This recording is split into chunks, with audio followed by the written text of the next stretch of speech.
selain kita mencuci tangan dengan baik dan benar, ada alternatif lain nih, yaitu dengan menggunakan hand sanitizer. Nah, ini kita mau peragaan hand sanitizer nih ya Bu Nanda ya. Ya, jadi teman-teman di sini saya akan memperagakan bagaimana cara membuat hand sanitizer sesuai dengan rekomendasi dari WHO. Nah, tadi kan salah satu untuk protokol kesehatan itu kita harus mencuci tangan. Jadi yang efektifnya itu adalah mencuci tangan menggunakan air dan sabun. Tetapi karena kita mobilitasnya tinggi, kita kemana-mana gitu ya. Jadi lebih baik kita membawa hand sanitizer karena mudah digunakan.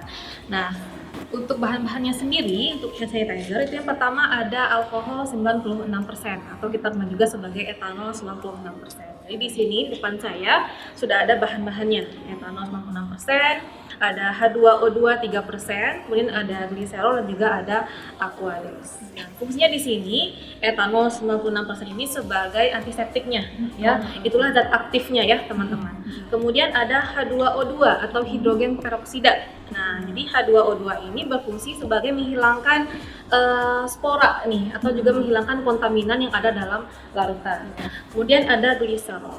Nah, semakin banyak kita menggunakan hand sanitizer yang mengandung alkohol, maka tangan kita juga akan semakin cepat kering. Nah, oleh karena itu kita harus menggunakan gliserol yang berguna sebagai pelembab.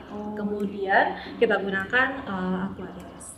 Di sini saya akan mempraktekkan cara membuat hand sanitizer. Di sini saya akan membuat sebanyak 100 ml. Nanti saya akan masukkan ke dalam botol ini. Ya.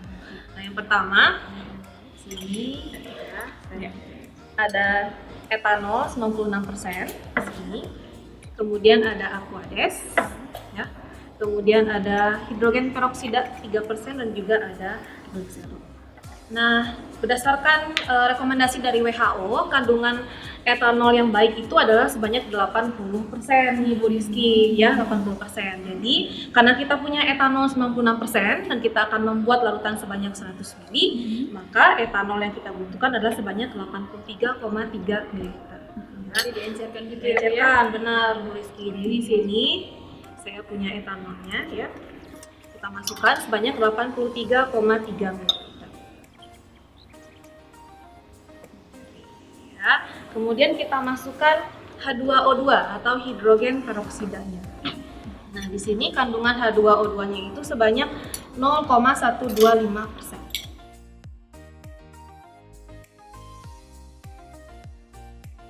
Oke, nah selanjutnya kita masukkan gliserolnya sebagai pelembab.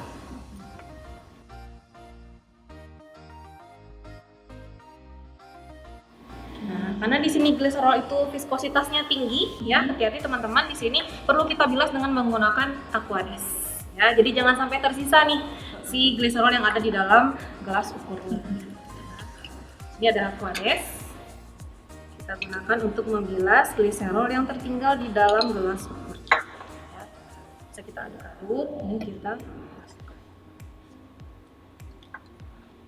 mungkin di sini teman-teman yang akan mencobakan di rumah tidak punya aquades bisa menggunakan air, tapi airnya harus dipanaskan terlebih dahulu. Dididihkan, ya. Karena aquades ini kan adalah air suling, ya. Jadi kalau ingin mencobakan di rumah, dipanaskan dulu airnya, dididihkan, didinginkan, kemudian baru bisa digunakan.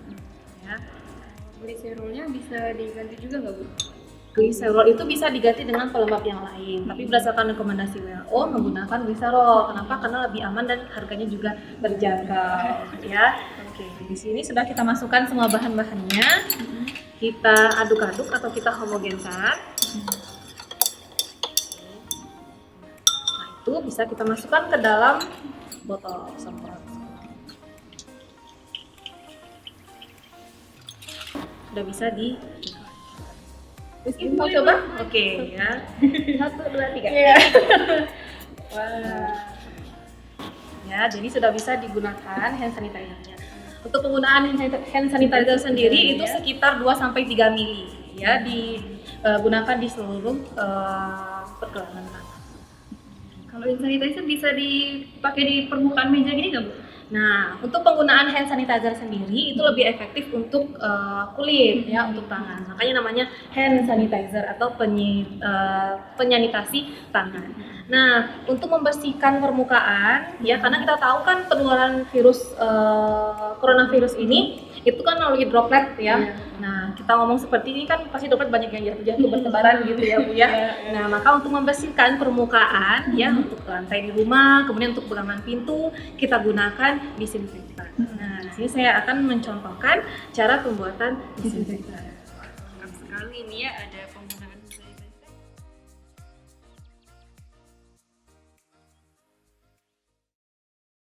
Nah, ini kita mau buat apa ini, Bu? Nah, sekarang kita akan membuat larutan disinfektan. Nah, mungkin beberapa teman-teman yang di rumah sudah pernah mencoba atau mungkin ada yang belum pernah mencoba nih. Nah, jadi untuk larutan disinfektan sendiri bisa kita gunakan untuk membersihkan ya permukaan-permukaan yang terkontaminasi oleh virus nih. Kita takut kalau ada virus yang melekat gitu ya di permukaan. Nah, kalau untuk hand sanitizer kan untuk kulit ya. Jadi teman-teman harus perhatikan hand sanitizer itu untuk kulit. Nah, untuk disinfektan sendiri berdasarkan Kementerian Kesehatan RI ya, panduan untuk membuat disinfektan itu ada beberapa jenis. Yang pertama dari larutan pemutih ini Bu. Nah, Contohnya jadi apa ini, Bu? yang bisa kita temukan ya ada Baiklin di sini dan juga ada Soclean pemutih. Soclean pemutih Itu juga bisa kita bisa gunakan ya di sini contohnya. Kemudian yang kedua ada klorin nih, klorin. Nah, klorin itu biasanya yang terdapat di dalam kapolit. Itu juga bisa kita gunakan membuat larutan disinfektan. Kemudian ada karbol. Nah, karbol itu mengandung zat aktif fenol ya yang bisa digunakan untuk membasmi virus dan juga bakteri. Di sini saya akan contohkan bagaimana cara membuat larutannya sesuai dengan panduan Kementerian Kesehatan. Yang kita perlukan yaitu larutan pemutihnya ya dan juga air. Nah, di sini 30 ml ya larutan pemutih dimasukkan ke dalam 1 liter air. Nah, mungkin teman-teman di rumah ada yang bingung gimana ya cara mengukur 30 ml gitu ya. Nah, di kemasan ini sudah dituliskan bahwa menggunakan tutup botol ini ya, 1 tutup botol itu 10 ml ya takarannya. Jadi kalau untuk 30 ml Jadi 3 tutup botol ya. Di sini saya masukkan 10 ml yang pertama. Kalau airnya bebas ya, Bu ya? Nggak Airnya harus bebas, Aquades, bebas, ya? tidak harus Aquades.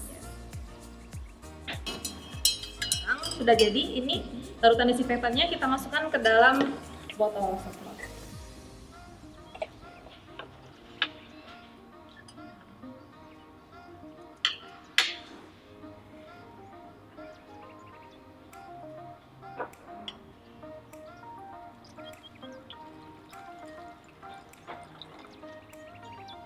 Nah, hati-hati untuk penggunaan disinfektan sendiri tidak dianjurkan untuk menyemprot atau membersihkan logam.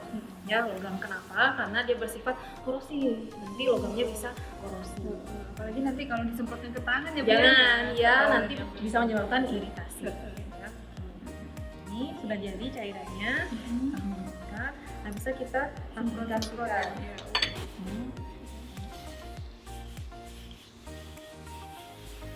Nah, selain Baiklin kita bisa pakai bahan apa lagi nih, Bu? Nah, tadi kan yang kedua ada bahan karbol ya, yang aktifnya adalah fenol. Nah, di sini saya punya larutannya itu Vipol di sini. Cara pembuatannya sama berdasarkan Kementerian Kesehatan Republik Indonesia.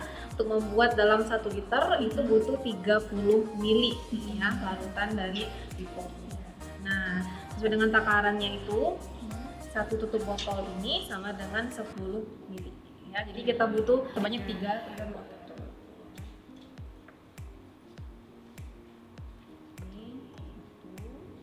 Oke, jangan lupa diaduk atau dihomogenikan. Hati-hati untuk teman-teman yang mencobakan di rumah, gunakan sarung tangan dan juga masker. Ya, karena di sini kita sambil menjelaskan, jadi tidak menggunakan masker ya, tapi di sini insya Allah safety nih, aman. Ya, gitu teman-teman di rumah, hati-hati karena kita menggunakan bahan kimia. Yang pertama itu safety-nya, ya safety.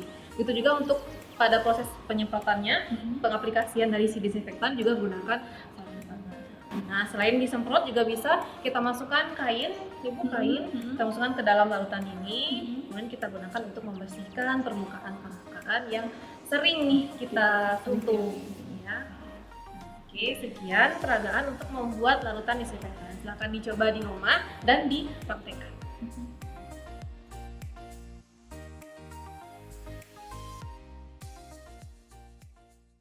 Oke, nah Bu Rizky, selanjutnya protokol kesehatan apa lagi nih yang harus kita terapkan? Ya, jadi untuk selanjutnya, protokol kesehatan selanjutnya kita mengurangi transaksi uang fisik. Jadi kita pakainya e-money ya benar. Jadi cashless ya, Cashless Bu Rizky benar ya. banget. Jadi kalau misal pakai e-money itu kan kita mengurangi sentuhan dengan benda-benda ya seperti uang. Itu kan uang juga sebagai sumber dari penyebaran COVID juga. Karena kita sering transaksi ya, menggunakan uang, misalnya kita pindah tangan ya Bu ya. Benar sekali. Terus selain itu saat kita menerima paket itu terlebih dahulu semprotkan dengan disinfektan. Jadi kalau misal kita menerima paket, sebelum kita menyentuh paketnya terlebih dahulu semprotkan disinfektan. Semprotkan disinfektan. Jangan lupa ya teman-teman, karena ini penting sekali. Setelah disemprotkan disinfektan, baru nanti paketnya kita buka. Gitu. Selanjutnya apa nih Bu Rizky? Selanjutnya protokol kesehatan selanjutnya, jika kita sakit, misalnya batuk gitu, ada etika batuk. Gimana nih Bu etikanya? Jadi etika batuk itu yang benar menggunakan masker ini, terus habis itu batuknya tidak boleh langsung nyemprot gini Bu. Kan kita batuk itu mengeluarkan droplet ya, benar. Jadi harus di sini, di siku, di di pergelangan darah, siku. di siku. Jadi untuk batuk, selain batuk bersin juga ya Bu ya. Jadi Bersin, nggak benar. harus batuk aja, tapi bersin juga. Untuk kita mau bersin juga harus seperti ini. Jadi jangan ke orang ya Bu Jangan Rizky ya. langsung ke orang gitu, atau kalau misal tidak begini, kalau kita punya tisu bisa kita tutupi tisu. Setelah itu tisunya kita langsung buang ke sampah. Jika batuk dan bersinnya tidak sembuh-sembuh, silakan menghubungi tenaga kesehatan. Jadi jangan didiamkan ya. Jangan didiamkan aja gitu. Oke, selanjutnya apa nih Bu Rizky? Protokol kesehatan selanjutnya yaitu tidak merokok di dalam rumah Bu. Oke, ya jangan merokok. Iya benar, karena kan asap rokok sangat berbahaya ya Bu ya. Langkah selanjutnya, perawat anggota keluarga yang rentan harus menerapkan protokol kesehatan. Jadi kalau misal ada keluarga yang lansia atau bayi seperti itu rentan terkena COVID, itu harus menerapkan protokol kesehatan. Jadi jangan karena kita di rumah kita abai ya Bu ya dengan Iya, protokol benar kesehatan. Kita sekali. perhatikan juga protokol kesehatan. Nah selanjutnya nih, ada lagi Bu Rizky? Ada ini yang terakhir, protokol kesehatan selanjutnya, dan yang terakhir yaitu PHBS. Untuk video lengkapnya bisa dilihat